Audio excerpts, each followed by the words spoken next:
नमस्कार, बहुत स्वागत है आप सभी का। मैं हूं सुशांत सिन्हा। बिहार विधानसभा चुनाव के नतीजों ने गर्दा उड़ा दिया है बॉस।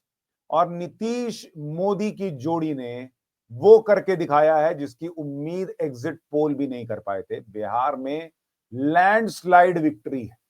राहुल गांधी, तेजस्वी यादव, प्रशांत किशोर सब बह गए।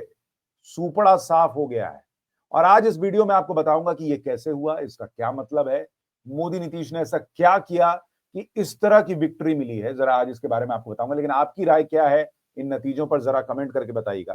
फिलहाल जब मैं ये वीडियो रिकॉर्ड कर रहा हूं उस वक्त तक जो रुझान है वो ये है कि एनडीए 199 पर है, महागठबंधन 38 सीटों पर आगे है, अन्य 5, और प्रशांत किशोर की जन सुराज पार्टी शून्य, अंडा ढेला, कुछ नहीं मिला इनको। तो ये वाली हालत इनकी हो रखी है। तो ये मैसिव विक्ट्री है इस वक्त एनडीए की।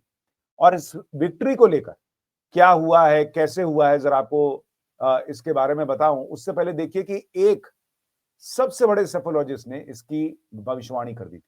जरा सुनिए उन व्यक्ति को। सबसे बड़ी विजय इस चुनाव में पक्की है दोस्तों। 14 तारीख के बाद आपको मैं कह रहा हूं विजय उत्सव की तैयारी कर लीजिए। तो प्रधानमंत्री नरेंद्र मोदी ने कॉन्फिडेंस के साथ कहा था कि एनडीए की सबसे बड़ी जीत बिहार में होने जा रही है और वही इस वक्त होता हुआ दिख रहा है। और अगर आप इन नतीजों को जरा गौर करेंगे, इसमें आप देखते अगर जाएंगे कि किस तरह से क्या हुआ है। लालू यादव के दोनों बेटे इस वक्त चुनाव हारते हुए दिख रहे हैं। तेज प्रताप तो 25,000 वोट के करीब पीछे चल रहे हैं, तो इसका मतलब उनका तो लगभग तय है। तेजस्वी यादव अपनी राघोपुर की सीट पर लगातार पीछे चल रहे हैं, कभी थोड़ा सा आगे होते हैं फिर पीछे हो जाते हैं। तो वो भी 2288 वोट से पीछे हैं जब मैं ये वीडियो बना रहा हूं। लास्ट में जीत जाए तो मैं नहीं कह सकता, लेकिन अभी ये स्थिति है कि तेजस्वी पीछे हैं। और यही दिखाता है कि कैसे लालू परिवार को यादवों ने भी नकार दिया है बॉस। इनका एमवाई समीकरण टूट गया। अभी मुसलमान का भी आगे बताऊंगा, लेकिन यादवों ने भी इनको नकार दिया है। वो स्थिति इस वक्त दिख रही है। सम्राट चौधरी आगे, मैथिली ठाकुर आगे, अनंत कुमार सिंह जेडीयू के वो आगे चल रहे हैं। रीतलाल राय, इनके लिए लालू यादव ने इतनी बीमारी में भी रोड शो किया था, ये भाई साहब 10,000 वोट से पीछे हैं। और खेसारी लाल यादव जो पूछ रहे थे कि राम मंदिर बनने से मेरा क्या फायदा हुआ, क्या मुझे नौकरी मिल गई, इनका नाच गाना देखने से लोगों को नौकरी मिल जाती है सिनेमा में। लेकिन ये लोग राम मंदिर को टारगेट कर रहे थे, ये भाई साहब भी पीछे चल रहा। अभी की स्थिति कम से कम ये नजर आ रही है। लेकिन एनडीए तो रिकॉर्ड जीत की तरफ बढ़ रहा है। एक रिकॉर्ड अपने राहुल गांधी भी बना रहे हैं। 95 डिफीट्स फॉर राहुल गांधी। राहुल गांधी हार का शतक लगाने से मात्र 5 हार दूर है। और एक हार उनकी और सुनिश्चित है, बंगाल में भी वो हारेंगे ही, तो 96 हो जाएगा। मात्र 4 हार और उसके बाद राहुल गांधी जो है वो 100 हार पार्टी को दिलाने वाले नेता बन जाएंगे। गजब का रिकॉर्ड बना देंगे। इस चुनाव में आप देखिए राहुल गांधी ने जो जो कहा, वोट चोर गद्दी छोड़, पब्लिक ने कूड़े में डाल दिया उसको, नैरेटिव को। उन्होंने कहा नरेंद्र सरेंडर, पब्लिक ने इनको सरेंडर करा दिया। ये जातियों में बांटने चले थे हिंदुओं को। अभी आगे बताऊंगा कि कैसे जाति में हिंदू नहीं बटा, वो भी आज आपको दिखाऊंगा। लेकिन आप देखिए राहुल गांधी को लेकर मीम कैसे कैसे चल रहा है, थोड़ा इसका भी आनंद लीजिए। किसी ने डाला है कि ना तूफान और ना आंधी कांग्रेस को खत्म करेगा सिर्फ राहुल गांधी। एक और मीम देखिए, इसमें सब एक डायरेक्शन में दौड़ रहे हैं, राहुल गांधी दूसरे डायरेक्शन में उल्टा दौड़ रहे हैं। इनको पता ही नहीं है रेस किधर। आप देखिए ना, जब चुनाव सर पे था तब ये गायब थे, जब चुनाव नहीं हो रहा था तो वोट चोरी चिल्ला रहे, जब चुनाव चल रहा था तो मध्य प्रदेश में जंगल सफारी कर रहे थे। अब रिजल्ट आया है तो भगवान जाने दुनिया के किस कोने में बैठे हैं। ये अलग ही रेस में दौड़ते हैं बॉस। ये देखिए, आप बिहार इलेक्शन नहीं जीत सकते तो मेरे को कहां जीतना है, ये राहुल गांधी पूछ रहे हैं। ये देखिए तस्वीर। एक और मीम आपको दिखाता हूं कि नीतीश कुमार, अमित शाह, मोदी, फडणवीस, योगी आदित्यनाथ सब जो है सलाम ठोक रहेंगे। जब तक हमारा भाई जिंदा है, चुनाव प्रचार करता रहेगा, तब तक तो हम जीतते रहेंगे। लालू यादव हाथ जोड़ रहे हैं और कह रहे हैं, 3 इडियट फिल्म का सीन है, हाथ जोड़कर गुजारिश है आपसे, दूर रहिए मेरे बेटे से। मैंने कहा भी था कि अगर तेजस्वी जो है ना वो शुरू से अपने मुद्दे पे रहते और थोड़ा सीरियस रहते तो ठीक था। इनके वोट चोरी में बाइक पे चढ़ के चल दिए। अब रवीश कुमार भले वीडियो बना देगा कि भाई राहुल गांधी बुलेट पे बैठ गए तो बुलेट हसीन हो गई, तेजस्वी ने एक टी शर्ट बदल ली तो पब्लिक खुश हो गई। ये सब रवीश कुमार जब पैर चाटने पे आते हैं, तलवे चाटने पे, तो मुनीर से कम थोड़ी है। मुनीर और उनमें कंपटीशन कराइए, मुनीर जितना ट्रम्प का नहीं चाटा होगा उतना वो इंडी वालों का चाट देते हैं तलवा। लेकिन ठीक है, अपना हिसाब चल रहा है। आज एक ये भी चला कि चचा watching Congress performance on his own birthday. आज 14 नवंबर है तो नेहरू जी का जन्मदिन है, तो देख रहे हैं बेचारे की क्या ही लुटिया डूब रही। एक किसी ने ये भी डाला कि तेरी रैली में आया तो तू मुझे अपना वोटर समझा क्या? नहीं, तेरा कॉमेडी का फैन है मैं। तो राहुल गांधी की जो कॉमेडी है वो तो लोग देखने आते ही हैं, और उसके चक्कर में ये बेचारे तेजस्वी भी निपट गए। किसी ने ये डाला कि बिहार में, ये बिहार है, यहाँ खैनी के साथ चूना भी रगड़ दिया जाता है। तो अब आप देखिए कि राहुल गांधी जिस तरह की बातें करते हैं वो कैसे जीतेंगे। आपको उनका एक बयान सुनाता हूं, जरा देखिए। क्या इसके बाद उनको उम्मीद थी कि कांग्रेस को वोट पड़ेगा? देखिए जरा। सबसे पहले जब आप जियो का फोन इस्तेमाल करते हो और वीडियो बना के अपने दोस्त को भेजते हो, इंस्टाग्राम की रील बनाते हो, तो पैसा किसके जेब में जाता है? अदानी। अदानी। कब हो गया ये? कब हुआ कब? तो ऐसी ऐसी बातें राहुल गांधी ने की। उसके अलावा आप देखिए कि नरेंद्र मोदी, नीतीश कुमार, ये दोनों जो है ना, इनके लिए पब्लिक का कनेक्ट इतना है, और आप उनको बेइज्जत कर रहे हैं, तू तड़ाक कर रहे हैं। मोदी ऐसा करता है, मोदी वैसा करता है बोल रहे हैं। नरेंद्र मोदी की मां को मां की गाली दे दी गई मंच से। ये लोग खुद कब्र इनकी पॉलिटिक्स की खोद रहे थे, इंडिया अलायंस की, और उसके बाद कह रहे हैं कि अरे हमारे यहाँ जीत की खुशी नहीं आई। कैसे होगा बॉस? आपकी पॉलिटिक्स ही गड़बड़ है। और अभी पूरा एनालिसिस करूंगा तो आपको समझ में आएगा कि क्या ये लोग गड़बड़ करते हैं। लेकिन ऐसे ही आप तेजस्वी यादव का देखिए, राहुल गांधी के साथ तो घूमे ही घूमे, उसके बाद उनका बयान देखिए, ऐसा प्रॉमिस कर दिया हर घर सरकारी नौकरी का, पब्लिक इनको सीरियसली लेगी। आप देखिए, उनका भी एक वीडियो आपको दिखाता हूं, इनकी पॉलिटिक्स का लेवल देखिए। 95,000 करोड़ रुपए इस सरकार के पास है। अब आइए बात की जाती है, अब 3,95,000 करोड़ में से एक कमिटेड एक्सपेंडिचर होता है, यानी सैलरी वैलरी सब लोगों का देना वेना, यानी एकदम कमिटेड है, कोई योजना से मतलब नहीं। वो एकदम कमिटेड है। वो 2 लाख करोड़, 2 लाख करोड़। क्या बात कर रहे हैं? यानी अब मान लीजिए 3,95,000 करोड़ में से 2 लाख तो कमिटेड है, यानी अब स्कीम एक्सपेंडिचर समझिए कि 1,16,000 करोड़ ही बचा। 1,16,000 करोड़ ही बचा। तो भाई पब्लिक पूछ रही है कि जिनका गणित ये है वो कैसे घर में नौकरी देते? तो कमिटमेंट जो था ना वो गड़बड़ था, और इसीलिए पब्लिक ने कमिट नहीं किया। पब्लिक ने ना हम ना दे पाएंगे भाई वोट। 2.5 करोड़ सरकारी नौकरी कहां से देंगे? ब्लूप्रिंट तैयार है, कभी निकाल ही नहीं पाए। और देखिए, तेजस्वी यादव के लिए ये पहला चुनाव था जब वो पिता की छत्र छाया से बाहर लड़ रहे थे, क्योंकि लालू जी की तबीयत ठीक नहीं थी। लालू जी जिस तरीके से प्रचार करते थे वैसे कर नहीं पाए, तो पहला चुनाव वो अपने बूते लड़ रहे थे, और उनकी पार्टी जो है वो एकदम खत्म हो गई, वैसी हालत हो गई। और इस देश में जो ये बाप बेटा वाली पार्टियां चल रही हैं, उनमें से ज्यादातर का हश्र यही हो रहा है, चाहे वो अखिलेश यादव की पार्टी हो, चाहे आरजेडी हो, चाहे कांग्रेस पार्टी।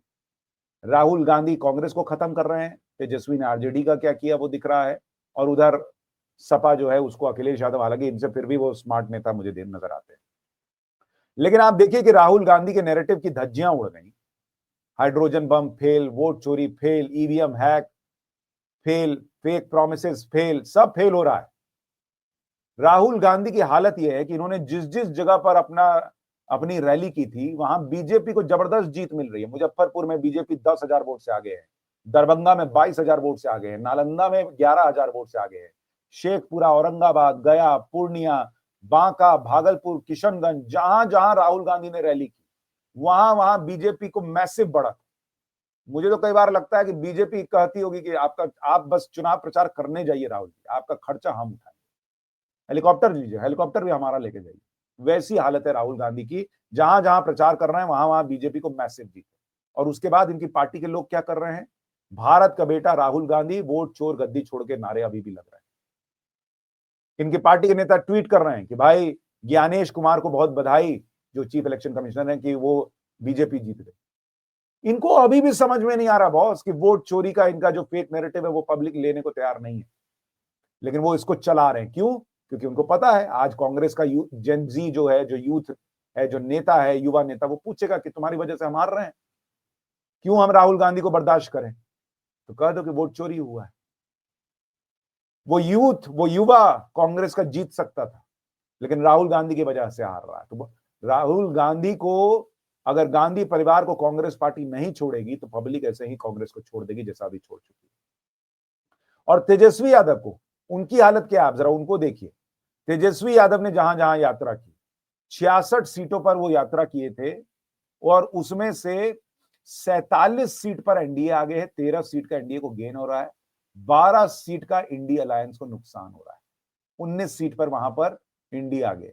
यानी जो परिवारवाद वाली पार्टियां हैं, तेजस्वी और राहुल, उन दोनों को जो है वो जनता नकार रही है, ये क्लियर दिख रहा है। इसके अलावा आप देखिए, एक भाई साहब थे प्रशांत किशोर, पॉलिटिक्स में थे, अभी तो हैं, सही सलामत है, उनकी पार्टी को 0 आ रहा है। तो पब्लिक का मीम चल रहा है कि सर 0 चेक कर लो। एक ये भी चल रहा है, उन्होंने कहा था कि भाई 25 से ज्यादा जेडीयू की सीट आ गई तो मैं जो है राजनीति छोड़ दूंगा। पब्लिक कह रही है कि छोड़िएगा, 25 सीट कह रहे थे, यहाँ 70 प्लस चल रही है जेडीयू। और इसीलिए अगर आप देखेंगे, पूरा एनालिसिस आप देखेंगे, अभी जब मैं ये वीडियो बना रहा हूं उस वक्त बीजेपी अकेले 90 सीट पर आगे है, जेडीयू 81 सीट पर है, आरजेडी 28 सीट, मात्र 28 सीट, ये 141 या 143 सीट पे लड़े थे, 28 सीट पर आगे। एलजेपी देखिए 29 सीट पे लड़ी, 21 पर आगे। बीजेपी 101 पे लड़ी, 90 पे आगे। जेडीयू 101 पे लड़ी, 81 पे आगे। एआईएमआईएम ये 5 सीट पर आगे चल रही है। यानी जो मैंने आपसे कहा था ना कि मुसलमान का वोट भी अब एक छत्र इनके खाते में महागठबंधन के चला जाएगा, ऐसा नहीं। ओवैसी को ये लोग किनारे लगाए थे, ओवैसी देखिए 5 सीट पर आगे। कांग्रेस 4 सीट पे है बॉस, 4, 55-56 सीट ये लड़े थे शायद मेरे ख्याल से, 4 सीट पे ये आगे हैं। ये हालत है इनकी। पिछले बार शायद कुछ डबल डिजिट में थे, इस बार वो भी नहीं हो पाया। ये इनकी हालत है। और अन्य जो है वो 10 सीट पर है। तो ये तो हालत है। और इसीलिए मैं आपसे कह रहा हूं कि जो चुनावी एनालिसिस है, एक बार मैं आपको वोट प्रतिशत दिखाता हूं। बीजेपी ऑलमोस्ट 21% पे है, ये आप देखिए। इसी तरीके से अगर आप देखेंगे, कांग्रेस 8% वोट शेयर पे है, जेडीयू 19%, एलजेपी 5% और आरजेडी ऑलमोस्ट 23%। तो लोग कह रहे हैं कि भाई आरजेडी को 23% वोट मिला, बीजेपी को 22%, 21% मिल रहा है। बीजेपी की इतनी सीट कैसे आ रही है? क्योंकि आरजेडी भैया लड़ी 143-44 सीट पर, और जहां पर आरजेडी जीत रही है वहां ज्यादा सीट से वोट शेयर जीत रही होगी, इसलिए उसका वोट शेयर थोड़ा ठीक है। तो कम सीट पे बीजेपी लड़ी है तो उसका वोट शेयर भी कम दिख रहा है।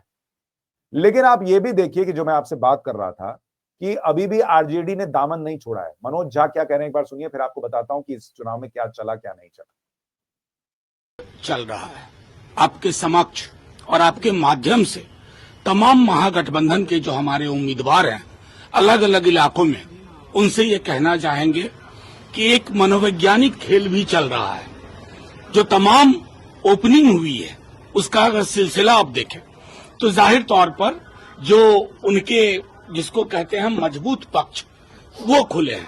5 से 7 राउंड एवरेज हुआ है, एवरेज। और अभी कम से कम अभी हमने गणना की कि 65 से 70 ऐसी सीटें हैं जहां 3 से 5 हजार का मार्जिन है, लेस देन दैट। अब मनोज झा का कहना यह है, जब इन्होंने बाइट दी होगी तब 5-6 राउंड की काउंटिंग हुई होगी। जब मैं ये वीडियो कर रहा हूं तो 15-16 राउंड की भी काउंटिंग बहुत सीट पे हो चुकी है, तब भी एनडीए 200 के आसपास ही दिख रहा है।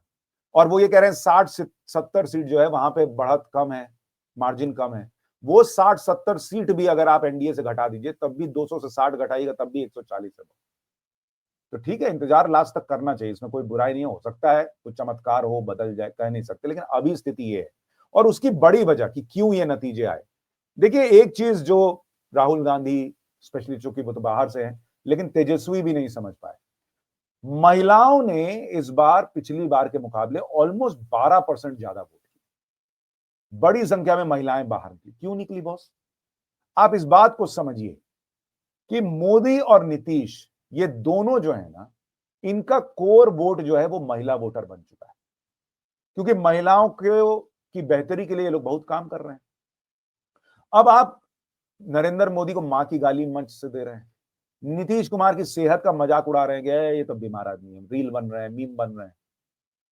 ये बात उस महिला को पसंद आएगी क्या, जो महिला लालू जी के जमाने में जिसको सड़क पर बैठकर शौच करना पड़ता था, जिस महिला को नरेंद्र मोदी ने सम्मान दिया शौचालय देकर, सिलेंडर देकर, नीतीश कुमार ने बेटियों को साइकिल दिया, उनकी पढ़ाई सुनिश्चित की, तो जिन महिलाओं को सम्मान दिया मोदी नीतीश ने, उन मोदी नीतीश को आप अपमानित करेंगे और महिलाएं बर्दाश्त कर लेंगी। ये बात ये लोग समझ ही नहीं पाए बॉस। और इसीलिए जैसे 2010 में हुआ था कि 2005 के मुकाबले महिलाओं का वोट परसेंटेज 10% जंप कर गया था और बीजेपी और एनडीए को जबरदस्त मैसिव जीत मिली, उसी तरीके से इस बार ऑलमोस्ट 12% का ग्रोथ दिखा महिला वोटिंग प्रतिशत में। फिर वही हुआ, तो महिलाएं घरों से बाहर निकली। बिहार में महिलाओं को पता है बॉस कि एक दौर उन्होंने देखा है जब कैसे घर से निकलना मुश्किल होता था, वो भूल जाएंगी। जिन बच्चियों ने देखा है आज वो माएं होंगी 20 साल बाद, वो भूल जाएंगी। और जिस तरीके से महिलाओं को पढ़ाने के लिए, बाकी चीजों के लिए काम हुआ है, वो कैसे भूल जाती है। इसलिए महिलाओं का बड़ा रोल है इस जीत के अंदर। दूसरी बात आप देखिए, इनका MY समीकरण टूट गया। सीमांचल में आप देखिए 28 सीट पर एनडीए लीड कर रहा है 37 में से, और इंडी अलायंस 5 पे लॉस में है। अन्य जो है वो 4, और ये 4 सारी की सारी और AIMIM की है, यानी असदुद्दीन ओवैसी की पार्टी की है। जन सुराज को कोई सीट नहीं।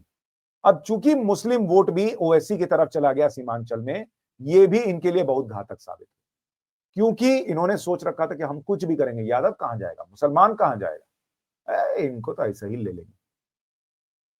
तो जो इन्होंने डिप्टी सीएम मुसलमान को घोषित नहीं किया, और ओवैसी ने बहुत अग्रेसिवली उठाया कि मुसलमान दरी बिछाने के लिए है, उसका इंपैक्ट सीमांचल के इलाके में हुआ। दूसरा, राहुल गांधी जो उनका एक और जो नैरेटिव फेल हुआ, जो वो सोचते हैं कि भाई हिंदू को जाति में बांट दें, वो भी होता हुआ नहीं दिख रहा है, क्योंकि हिंदू जाति में नहीं बटा बॉस। गजब कंसोलिडेशन हुआ है हिंदू वोट का। और सेकेंड फेज में जो वोटिंग हुई उसके जस्ट पहले जिस तरह से एक टेररिस्ट अटैक भी हो गया, उसमें भी लोगों ने नरेंद्र मोदी पर भरोसा जताया कि ये आदमी है तो हम सेफ हैं, नहीं तो और कितने अटैक होते। तो राहुल गांधी, तेजस्वी यादव, अखिलेश यादव, ये लोग जितना प्रचार करते रहे उतना नरेंद्र मोदी का फायदा होता रहा, क्योंकि हिंदू बंटने को तैयार नहीं है। ये बहुत बहुत बड़ा मैसेज है। ये मैसेज महाराष्ट्र में दिखा है, हिंदू बंटने को तैयार नहीं है। ये मैसेज हरियाणा में दिखा है, ये मैसेज दिल्ली में दिखा है, और अब ये मैसेज जो है वो बिहार में दिखा है। और बिहार जहां जाति को लेकर इतनी पॉलिटिक्स होती है, वहां अगर इस तरह का मैसेज है तो ये देश के लिए बहुत बहुत बड़ी बात है कि नरेंद्र मोदी ने जातियों में वोट को बंटने नहीं दिया है, उन्होंने लाभार्थी का एक वोट बैंक बना दिया है जो जाति से ऊपर चला गया है। और इसीलिए राहुल गांधी की ये पॉलिटिक्स नहीं चल पाएगी। ये लोग पब्लिक को समझते हैं मूर्ख है।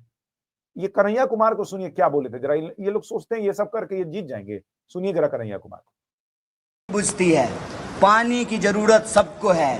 दुनिया में जिस तरह से पानी खत्म हो रहा है, दुनिया भर के पूंजीपतियों और कारोबारियों की नजर बिहार की पानी पर है। और जब इंडस्ट्रियलाइजेशन होना था तब इंडस्ट्रियलाइजेशन नहीं हुआ है, और जब इंडस्ट्री अब ऑटोमेटिक हो गया है, जहां लोकल लोगों को रोजगार नहीं मिलेगा, तब ये जो है छोटा छोटा यूनिट लेकर के आ रहे हैं ताकि यहाँ के पानी का दोहन किया जा सके। ये जो बड़ी बड़ी सड़कें बन रही हैं हमारे आसपास, हमारे पास तो इनकम ही नहीं है, तो सड़क बना रहे हैं किसके लिए? सड़क बना रहे हैं यहाँ का संसाधन लूट के लेके जाने के लिए। ये लोग सोचते हैं बिहार की इतनी अवेयर जो जनता है वो इतनी मूर्ख है, कह रहे हैं कि हमारा तो विकास हुआ नहीं है तो सड़क बन क्यों रही है। अरे भैया, सड़कें बनना विकास का सबसे बड़ा रास्ता होता है। जहां विकास हो जाएगा वहां सड़क बाद में आती है क्या? पहले सड़क जाती है तब विकास पीछे से आता है, तभी ना इंडस्ट्री जाएगी। आप कैसे विकास, किसी जगह सड़क नहीं है, बिजली नहीं होगी, वहां पहले विकास पहुंचेगा तब सड़क और बिजली पहुंचती है। ये लोग एकदम ही गए गुजरे हैं क्या? पैदल है क्या? और हैं तो है, पब्लिक को पैदल समझते हैं क्या दिमाग से? ऐसे ऐसे पॉलिटिक्स करेंगे और उसके बाद कहेंगे कि ना ना ना, ये तो वोट चोरी हुआ है इसलिए मोदी जीत गए, वोट चोरी हुआ है नीतीश जीत गए। बॉस, कोई वोट चोरी नहीं हुआ, आपकी समझ चोरी हो चुकी है, डकैती पड़ चुकी है उस पर। कहीं मिलता है तो खरीद के ले आइए, नहीं तो कम से कम ढंग की टीम बनाइए जो बताए कि सब नहीं चलता है। बिहार में बड़े बुजुर्ग को तू तड़ाक करके बात कीजिएगा, पब्लिक नहीं विश्वास करती, बॉस नहीं पसंद करती। नरेंद्र मोदी ने बिहार में जिस तरह से योजनाएं लागू की, नीतीश कुमार ने जिस तरीके से उसे जमीन पर उतारा, कानून व्यवस्था बेहतर हुई। नरेंद्र मोदी ने 7 बार दौरा किया, बजट में बिहार के लिए व्यवस्था की। ये लोगों को दिखता नहीं है क्या? और ये लोग सड़क पे जो है वो पूरे 5 साल में उतरेंगे नहीं, या उसके लास्ट में उतर के चाहेंगे कि ना जीत गए, हो गया, अब क्या। इन लोग को खुद पता था ये लोग हार रहे हैं, इसीलिए राहुल गांधी चल गए छुट्टी मनाने, नहीं तो यहां नहीं रहते फोटो खिंचवाने के लिए। सबको पता था खत्म मामला है। कांग्रेस के अपने नेताओं से पूछ लीजिए, कैमरे के पीछे सबको पता था कि खत्म मामला है, लेकिन कैमरे के सामने यही SIR, वोट चोरी, मोदी गद्दी, वोट चोर, गद्दी छोड़, नरेंद्र सरेंडर, जातिगत जनगणना, यही सब कर करके देखिए ये ढेला कुछ नहीं मिला। ऊपर से मुसलमान जा रहा है वो वैसी के पास। वहां केशव प्रसाद मौर्य ने लिख भी दिया है कि मगध हो गया, अब अवध की बारी है, यानी यूपी में ही ऐसे सुपड़ा साफ करेंगे। अगला चुनाव बंगाल में है, वहां भी कांग्रेस का कुछ नहीं होना। जेन जी का आंदोलन कांग्रेस में होने की जरूरत है, लेकिन कर कुछ ये लोग नहीं पाएंगे। कांग्रेस पार्टी अंग्रेजों से लड़ ली, ये गांधी परिवार से नहीं लड़ पा रही। अंग्रेजों से मुक्ति ले ली, ये गांधी परिवार से मुक्ति नहीं ले पा रही कांग्रेस पार्टी। इतना ज्यादा गुलामी की मानसिकता इनकी हो गई। ये नहीं कर पा रहे बॉस कि हटो राहुल गांधी, आपसे नहीं हो पा रहा है। इतने अच्छे अच्छे लोग छोड़ छोड़ के चल गए, फिर भी नहीं समझ रहे हैं। भाई उनका क्या है, वो विदेश घूमते हैं, बंगले में रहते हैं, बड़ी गाड़ियों में घूमते हैं, बढ़िया कपड़ा पहनते हैं। कांग्रेस का जो कार्यकर्ता है, जो जमीन पर मेहनत कर रहा है, उसको क्या मिल रहा है इतनी मेहनत करने के बाद? वो इसलिए हार रहा है क्योंकि लोग राहुल गांधी और उनकी पॉलिटिक्स को नकार रहे हैं। वो कार्यकर्ता जीत सकता है, लेकिन राहुल गांधी की वजह से हार रहा है, वो तेजस्वी यादव की वजह से हार रहा है। लेकिन कोई समझे तब तो। मोदी नीतीश जिस तरह से काम कर रहे हैं उसका ये रिजल्ट है। आपके हिसाब से आपकी राय क्या है नतीजों को लेकर? कमेंट जरूर कीजिएगा। नमस्कार।